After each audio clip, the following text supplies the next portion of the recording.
Hadj Mouhiedine, né vers 1770 dans la région de Mascara, appartenait à une famille maraboutique respectée, issue de la lignée des Chorfa idrissides, réputés pour leur piété et leur savoir religieux. Très tôt, il se consacra à l'enseignement de l'islam et devint un maître reconnu de la confrérie Qadiriya. Ses voyages à travers le Maghreb et surtout son pèlerinage à la Mecque, qu'il accomplit à la fin du XVIIIe siècle, renforcèrent son prestige spirituel. De retour en Algérie, il s'imposa comme un guide religieux et moral auprès des tribus de l'Ouest algérien.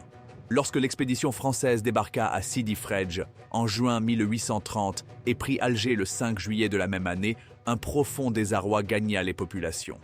Les tribus de l'Ouest, cherchant un chef capable d'organiser la résistance, se tournèrent vers Hadj Mouhiedine.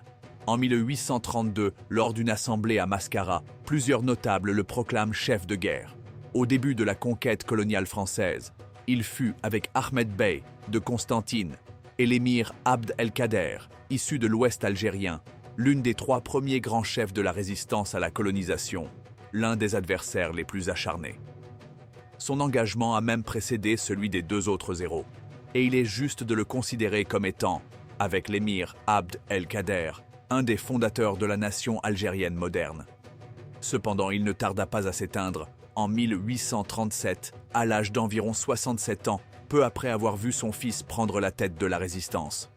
Sa disparition fut ressentie comme une grande perte, mais son rôle fondateur dans l'émergence de l'émirat d'Abdelkader demeura gravé dans la mémoire historique.